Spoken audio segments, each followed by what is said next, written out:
पटेल जो प्रदेश पदाधिकारी समग्र श्री भुवनेश भांडुली चंद्र पटेल અને દીપેશ કંડેલજી અને સમગ્ર ટીમ મેમ્બર્સને સાહેબશ્રીના સ્વાગત આપે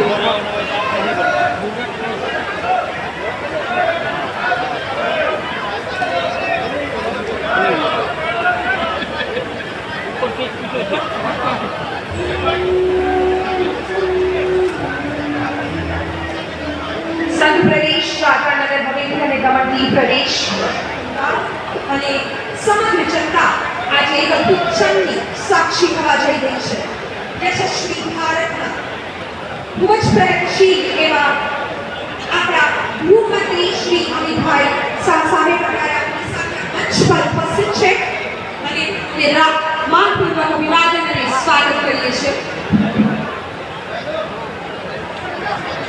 मेरे साथ बोलिए भारत माता की। क्यों भाई आवाज को क्या होता है? अरे पानी नहीं पिया। ऐसी आवाज नहीं चलेगी। मोदी जी को फिर से प्रधानमंत्री बनाना है या नहीं बनाना है? जरा जोर से बोलिए, बनाना है या नहीं बनाना है? 400 पार करना है या नहीं करना है? तो मेरे साथ जोर से बोलिए, उठाइए दोनों हाथ, अंत तक सभी लोग हाथ उठाए जरा।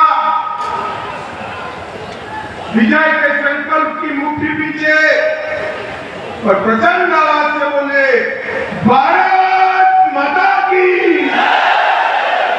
जय श्री राम, जय जय श्री राम। आज स्वामी विवेकानंद स्पोर्ट्स कॉम्प्लेक्स में इस सभा के मंच पर उपस्थित दीपेश भाई टंडेल, नटू भाई पटेल, रामजी भाई पुराड़ा, एसपी दमानिया जी, रत्नी शेट्टी जी, हमारे दोनों प्रभारी भुवनेश मोदी और दुष्यंत पटेल जी, आज जिनको जिताने के लिए मैं यहाँ आया हूँ, दोनों प्रत्याशी जरा आगे आओ, लालू भाई पटेल जी और दमन के लिए और कलाबेन देशर दादरा नगर हवेली के लिए जोर से ताली बनाइए दोनों प्रत्याशी। और आज इस विशाल जनसभा के अंदर उपस्थित प्यारे भाइयों बहनों माताओं और मेरे जिगर के टुकड़े जैसे युवा मित्रों, आप सभी को नमस्कार, राम राम। भाई और बहनों, कुछ ही दिनों में 7 तारीख को चुनाव होने वाला है। इसमें हमारे दोनों प्रत्याशियों के समर्थन के लिए मैं यहाँ आया हूँ। सबसे पहले मैं राम मंदिर, वासुकीनाथ मंदिर, अंबा माता मंदिर, जलाराम बापा के मंदिर को हाथ जोड़कर प्रणाम कर मेरी बात की शुरुआत करता हूं। कवि अदेसर खबरदार जी को भी प्रणाम करता हूं और दीव दमन दादरा नगर हवेली की आजादी के लिए जिन्होंने संघर्ष किया, वो सभी स्वतंत्रता सेनानियों को मनपूर्वक प्रणाम कर मेरी बात की शुरुआत करना। भाइयों बहनों, इस संघ प्रदेश नरेंद्र मोदी जी के शासन में आने के बाद अनेक दृष्टि से समग्र देश का आकर्षण का केंद्र बना।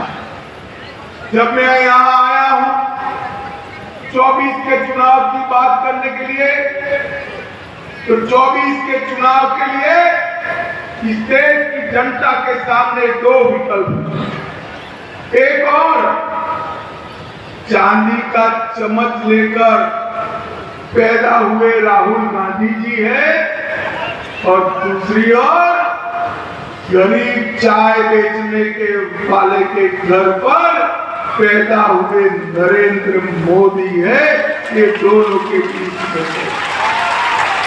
एक और 23 साल तक मुख्यमंत्री प्रधानमंत्री रहते हुए दीपावली के दिन भी छुट्टी लिए बगैर सीमा पर सेना के जवानों के साथ दीपावली मनाने वाले नरेंद्र मोदी है, और दूसरी ओर गर्मी थोड़ी बढ़ते ही थाईलैंड और बैंकॉक छुट्टी में जाने वाले राहुल बाबा।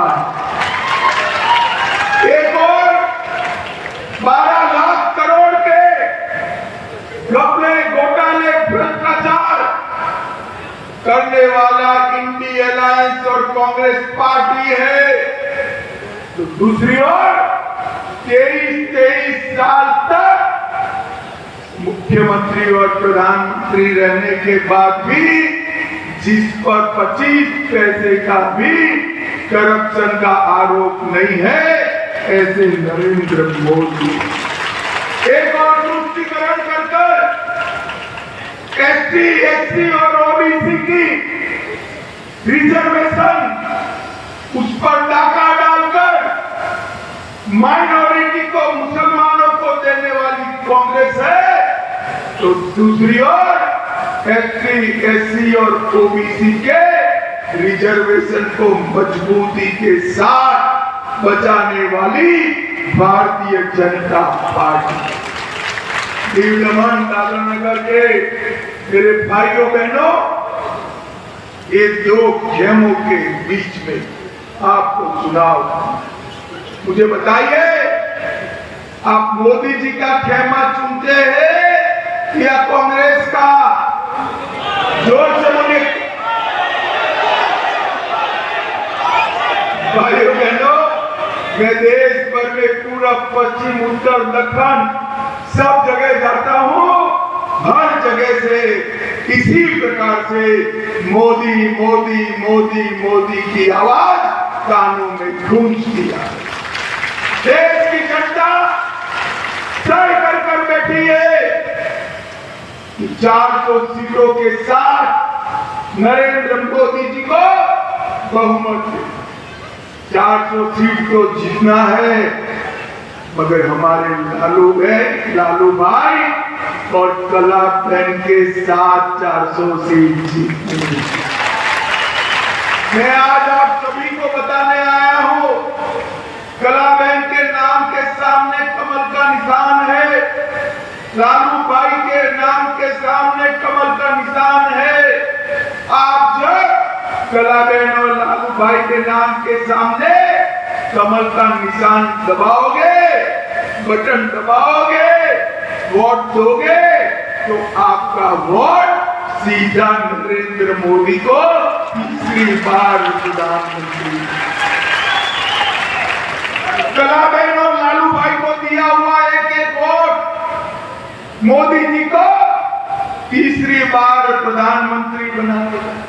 पर मोदी जी को तीसरी बार प्रधानमंत्री बनाने का मतलब है इस देश से हमेशा के लिए आतंकवाद को समाप्त करना, इस देश के हमेशा के लिए नक्सलवाद को समाप्त कर देना, इस देश को दुनिया का तीसरे नंबर का अर्थतंत्र बनाना, इस देश के 4 करोड़ गरीबों को आवास देना, 3 करोड़ गरीब बहनों को लखपति दीदी बनाना, 10 करोड़ गरीबों को सूर्य घर योजना से मुफ्त में बिजली देना और 11 करोड़ किसानों को 5 साल में 3 लाख करोड़ रुपया सीधा इनके बैंक अकाउंट में डालना।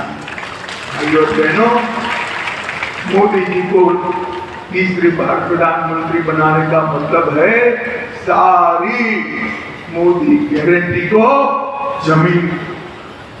भारतीय जनता पार्टी वो पार्टी है जो कहती है वो करती है। मुझे बताओ भाई और बहनों, कि कश्मीर जो है हमारा है या नहीं है? जोर से बोलो, है या नहीं है? ये जो हमारे खड़गे साहब हैं, कांग्रेस के अध्यक्ष महोदय, वो कहते हैं राजस्थान और दीव दमन वालों का कश्मीर से क्या लेते हैं? अरे खड़गे साहब, आप 80 पार हो गए। अगर इस देश को नहीं जान पाए, दादरा नगर दीव दमन का मेरा एक एक युवा कश्मीर के लिए अपनी जान देने के लिए तैयार होगा। एक कांग्रेस पार्टी 70 साल से धारा 370 को संभाल कर, इसके कारण कश्मीर भारत का अभिन्न अंग नहीं, वहां आतंकवाद विकास नहीं। नरेंद्र मोदी जी को आपने दूसरी बार प्रधानमंत्री बनाया। 5 ही साल में मोदी जी ने केस भी जीता, भूमि पूजन भी किया और प्राण प्रतिष्ठा कर जय श्री राम। 500 साल के बाद प्रभु श्री राम आज अपने भव्य मंदिर में विराजमान। भाइयों बहनों, जब प्राण प्रतिष्ठा होती थी, ट्रस्ट ने राहुल जी, प्रियंका जी, सोनिया जी सबको न्योता भेजा, मगर वो नहीं गए। प्राण प्रतिष्ठा के कार्यक्रम में नहीं गए। क्यों नहीं गए भाई? मालूम है आपको? वो अपनी वोट बैंक से डरते हैं कि वहां जाएंगे तो हमारी वोट बैंक समाप्त हो जाएगी। दीव दमन वालों, मालूम है ना उनकी वोट बैंक कौन सी है? अरे यार बोलो, है या नहीं है मालूम? उनको डरने दो। भारतीय जनता पार्टी वाले नहीं डरते। हमने डंके की चोट पर राम मंदिर भी बनाया, मां काली का शिखर भी सजाया, काशी विश्वनाथ कॉरिडोर भी बनाया और सोमनाथ का मंदिर भी सोने का बनने जा रहा है। भाइयों बहनों, मैं आपको बताना चाहता हूं, नरेंद्र मोदी जी ने ये 10 साल में करोड़ों गरीबों के जीवन में उजाला भरने का काम किया। 80 करोड़ गरीबों को प्रति माह, प्रति व्यक्ति 5 किलो अनाज मुफ्त में देने का काम नरेंद्र मोदी ने। 12 करोड़ शौचालय बनाए, 4 करोड़ लोगों को घर दिया, 10 करोड़ लोगों को उज्ज्वला का कनेक्शन दिया और 14 करोड़ लोगों को नल से जल देने का काम नरेंद्र मोदी जी ने किया है। भाई और बहनों, ये दीव दमन दादरा नगर हवेली वालों, मुझे बताओ भाई, आप सभी को कोरोना के दोनों टीके लगे हैं या नहीं लगे हैं? जोर से बोलो, लगे हैं या नहीं लगे हैं? 25 पैसा भी देना पड़ा है क्या? मोदी जी ने कॉपी लाकर सभी को मुफ्त में कोरोना का टीका लगाकर देश को कोरोना से सुरक्षित करने का काम नरेंद्र मोदी। भाइयों बहनों, जब मोदी जी अपील कर रहे थे कि सभी लोग कोरोना का टीका लगाइए, तो राहुल बाबा कह रहे थे टीका मत लगाओ, ये तो मोदी टीका है, बीमार पड़ जाओगे। अच्छा है, दीव दमन वाले उनका नहीं सुनते, सभी ने टीका लगा दिया। जब पूरे भारत ने टीका लगा दिया, एक दिन रात को राहुल बाबा और प्रियंका जी भी अंधेरे में टीका लगा कर आए। अरे राहुल बाबा, सर्व करो, कोरोना जैसी महामारी में भी राजनीति करते, शर्म आनी चाहिए। भाइयों बहनों, मोदी जी ने देश के गरीब व्यक्ति की जीवन की रक्षा की। और क्या आज हालत मिलेगा। पहले अमेठी से लड़ते थे, स्मृति ईरानी जी के सामने हारे, वायनाड भागे, इस बार वायनाड में जोखम लगा है, अब रायबरेली गए हैं। अरे राहुल बाबा, यहाँ से वहां, वहां से यहाँ, यहाँ से वहां क्यों कर रहे हो? मैं आपको बता देता हूँ, सीटों में कोई प्रॉब्लम नहीं है, प्रॉब्लम आप में है। जहां जाओगे वहां हारोगे। भाइयों बहनों, ये रायबरेली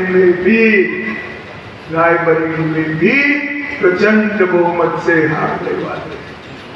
मोदी जी ने जो एक ही बार चंद्रयान लॉन्च किया, चंद्रमा के दक्षिण ध्रुव पर उसको लैंड भी कर दिया। ये राहुल नाम का यान जो है, सोनिया जी ने 20-20 बार लॉन्च किया, मगर लैंड करने का नाम नहीं देता है भाई। अब 21वां ट्रायल है, देखो क्या होता है। मुझे मालूम है 21वां ट्रायल भी क्रैश कर जाने वाला है, लैंड नहीं करता।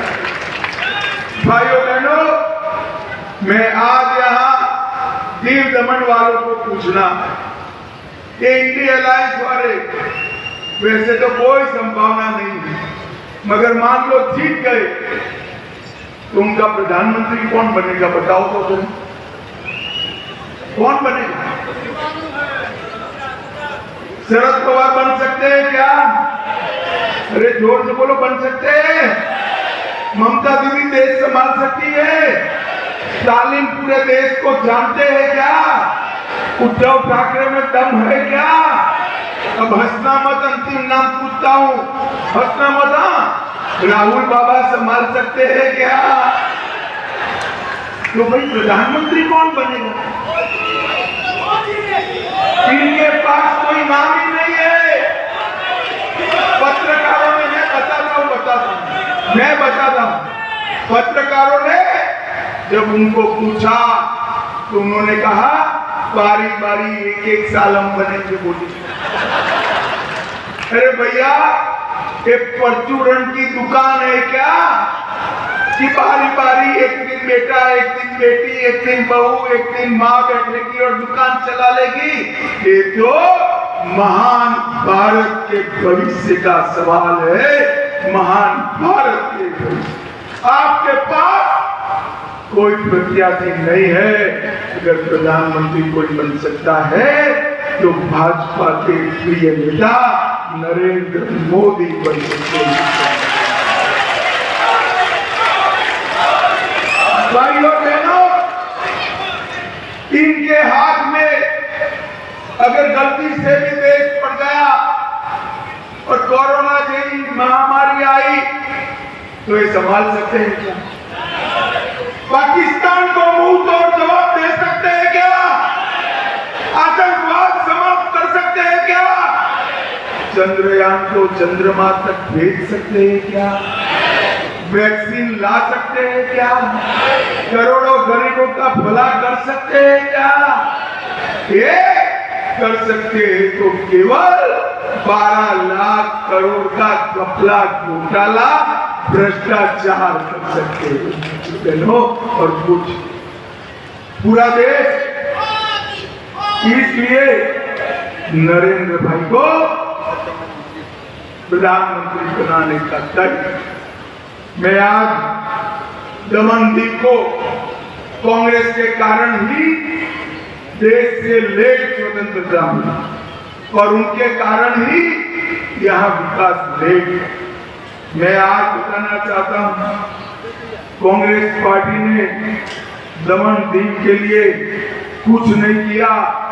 मोदी जी ने टूरिज्म को बढ़ावा दिया, होम स्टे कल्चर शुरू किया, ईज ऑफ टूरिज्म बढ़ाया, एयरपोर्ट भी नया बन रहा है और दीव पहला ऐसा जिला है जो दिन में 100% स्वच्छ ऊर्जा से चलने वाला जिला हमारा दीव बन गया।